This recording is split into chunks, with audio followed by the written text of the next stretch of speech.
ஆபத்தில் உதவி செய்பவனே உண்மையான நண்பன் என்று நம் முன்னோர்கள் ஒரு பழமொழி சொல்வார்கள். இந்த பழமொழி எவ்வளவு உண்மையோ அதை நம் பாரத நாடு உலகிற்கு நிரூபித்து காட்டியுள்ளது. ஒரு கணம் யோசித்துப் பாருங்கள். ஆப்கானிஸ்தானின் மண்ணில் தன்னை உலகின் முதன்மையான நாடு என்று கூறிக்கொள்ளும் அமெரிக்கா தனது முழு இராணுவ பலத்துடன் 20 ஆண்டுகள் இருந்து ட்ரில்லியன் கணக்கான டாலர்களை செலவு செய்தும் கடைசியில் ஒரு இரவில் அவமானத்துடன் தப்பி ஓடியது. ஆனால் இன்று அதே ஆப்கானிஸ்தான் மண்ணில் நம் மூவண்ணக் கொடி பெருமையுடனும் கௌரவத்துடனும் பறக்கிறது. அது ஒரு துணியல்ல, அது 100 கோடிக்கு மேற்பட்ட இந்தியர்களின் மனிதநேயத்திற்கும் கருணைக்கும் ஒரு மாபெரும் சான்று. ஒரு காலத்தில் துப்பாக்கிகளின் சத்தத்தாலும் குண்டுகளின் முழக்கத்தாலும் நிரம்பியிருந்த காபூலின் வானத்தில் இன்று நம் கொடி அமைதிக்கும் நம்பிக்கைக்கும் ஒரு புதிய சின்னமாக மாறியுள்ளது. இந்த அற்புதமான மாற்றம் எப்படி வந்தது? உலகின் மிகவும் வலிமையான இராணுவமும் டாலர்களின் குவியல்களும் செய்ய முடியாத ஒரு காரியத்தை நாம் பகிர்ந்த ஒரு கோதுமை மூட்டையும் நாம் வழங்கிய ஒரு மருந்து பொட்டலமும் எப்படி செய்து காட்டியது? இது நம் நாடு அடைந்த ஒரு இது ஆயுதங்களால் அடைந்த வெற்றி அல்ல, இதயங்களை வென்றதன் மூலம் அடைந்த வெற்றி. ஆப்கானிஸ்தானுடனான நம் உறவு நேற்று மறுநாள் தொடங்கியது இல்லை. அது ஆயிரக்கணக்கான ஆண்டுகளுக்கு முன்பு தொடங்கியது. காந்தார நாகரிக காலத்திலிருந்து நமக்கும் அவர்களுக்கும் ஒரு வரலாற்று கலாச்சார பந்தம் உள்ளது. அதனால்தான் தாலிபான்கள் ஆட்சியை கைப்பற்றிய போது உலகின் பல நாடுகள் பயந்து தங்கள் தூதரகங்களை மூடின. தங்கள் மக்களை திரும்ப அழைத்து ஆப்கானிஸ்தானுடனான உறவுகளை துண்டித்துக் கொண்டன. ஆனால் இந்தியா அப்படி செய்யவில்லை. நாம் தற்காலிகமாக நம் ஊழியர்களை திரும்ப அழைத்தாலும் ஆப்கானிஸ்தான் மக்களுடனான நம் பந்தத்தை ஒருபோதும் விட்டுக் கொடுக்கவில்லை. சரியாக அந்த நேரத்தில் புண்ணில் உப்பு தூவியதைப் போல ஒரு பயங்கரமான நிலநடுக்கம் ஆப்கானிஸ்தானை தாக்கியது.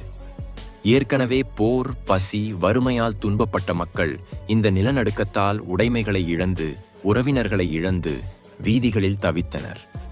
உலக நாடுகள் உடனடியாக கூட்டங்கள் நடத்தின, பெரிய பெரிய அறிவிப்புகள் செய்தன, சமூக வலைதளங்களில் இரங்கல் தெரிவித்து பதிவுகள் இட்டன. ஆனால் புகழ்ச்சிகளால் வயிறு நிரம்பாது.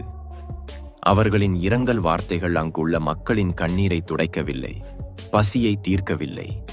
அவர்களின் வார்த்தைகள் எல்லைகளை தாண்டினாலும் அவர்களின் உதவி வாசலை தாண்டவில்லை. அங்குதான் இந்தியா தனது உண்மையான குணத்தை காட்டியது. நம் பிரதமர் நரேந்திர மோடி மற்றும் வெளியுறவு அமைச்சர் எஸ்.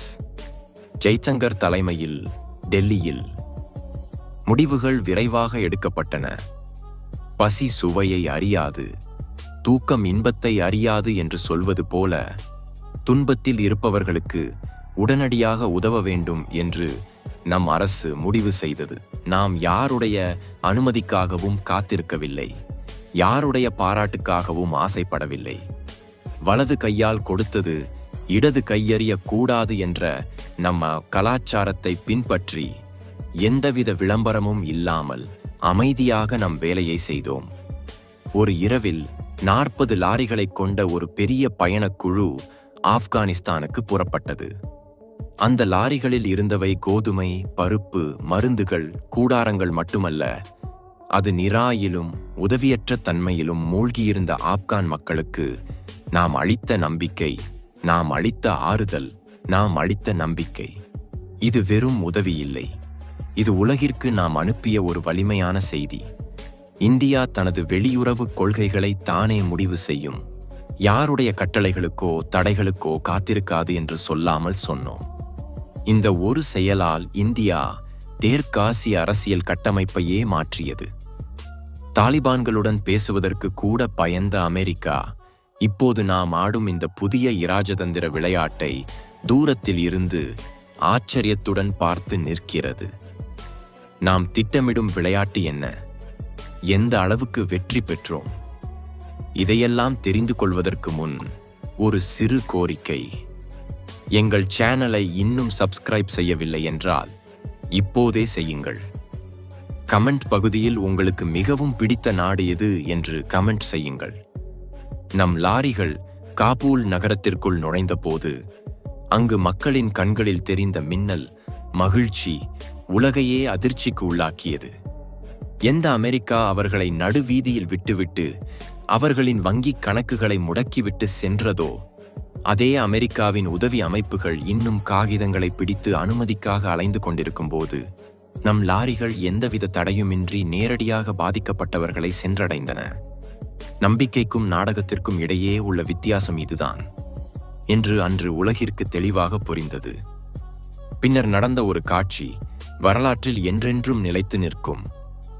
நம் உதவியை பெற்ற ஆப்கான் குழந்தைகள் பசி தீர்ந்த மகிழ்ச்சியில் வீதிகளுக்கு வந்து ஹிந்துஸ்தான் ஜிந்தாபாத் என்று உரக்க கத்தினர். இத்தனை நாட்கள் புர்காவின் மறைவில் பயத்துடன் வாழ்ந்த பெண்கள் தங்கள் வீடுகளின் மேல் ஏறி நம் இந்திய கொடிகளை கையில் பிடித்து பெருமையுடன் அசைத்தனர். பல ஆண்டுகளாக அவர்கள் முகத்தில் தொலைந்திருந்த புன்னகை நாம் அனுப்பிய மனிதநேய உதவியால் மீண்டும் மலர்ந்தது. 20 ஆண்டுகளாக துப்பாக்கிகள், குண்டுகள், $1 டிரில்லியன் செய்ய முடியாத காரியத்தை நம் மனித நேயம் ஒரே நாளில் செய்து காட்டியது. பணத்தால் மனிதர்களை வாங்கலாம், ஆனால் இதயங்களை வாங்க முடியாது என்பது எவ்வளவு உண்மையோ அது அங்கு நிரூபிக்கப்பட்டது. இது ஒரு இராஜதந்திர வெற்றி மட்டுமல்ல, மனித நேயத்திற்கு கிடைத்த உண்மையான வெற்றி. நம் தாக்குதலால் அமெரிக்காவின் மனம் மயங்கியது. அவர்கள் தாலிபான்கள் மீது தடைகளை விதித்து எச்சரிக்கைகள் விடுத்து நேரத்தை கடத்தி கொண்டிருக்கும் போது நாம் அமைதியாக நம் வேலையை செய்தோம். நாம் நிலநடுக்கம் வந்தபோது மட்டுமல்ல, பல ஆண்டுகளாக ஆப்கானிஸ்தானின் வளர்ச்சியில் பங்கு வகித்து வருகிறோம். நாம் கட்டிய இந்திரா காந்தி குழந்தைகள் மருத்துவமனைக்கு எப்போதும் அவசர மருந்துகளை அனுப்பி வருகிறோம். நாம் அவர்களுக்கு 20க்கு மேற்பட்ட ஆம்புலன்ஸ்களை பரிசாக அளித்தோம். இப்போது அவசரமாக தேவையான MRI, சிடி ஸ்கேன் போன்ற நவீன மருத்துவ இயந்திரங்களையும் அனுப்புவதாக அறிவித்தோம். ஆப்கானிஸ்தான் நாடாளுமன்ற கட்டடத்தை கட்டி அளித்தது நாம். சல்மா அணை, இது ஆப்கான் இந்தியா நட்பு அணை என்றும் அழைக்கப்படுகிறது. இதை கட்டி லட்சக்கணக்கான ஏக்கர் நிலங்களுக்கு பாசனம் வழங்கி அவர்களின் வாழ்க்கையில் ஒளி நிரப்பியது நாம். ஜராஞ்ச் தலாரம் நெடுஞ்சாலையை கட்டி அவர்களின் வணிகத்திற்கு வழிவகுத்தது நாம். இப்படி சொல்லிக்கொண்டே போனால் பட்டியல் மிக பெரியது. மேற்கத்திய நாடுகள் தடைகள் என்ற பெயரில் அவர்களை மேலும் வறுமையில் தள்ளிக் கொண்டிருக்கும் போது நாம் எதிரிக்கு கூட ஆபத்தில் உதவ வேண்டும் என்ற நம் சனாதன தர்மத்தை பின்பற்றினோம்.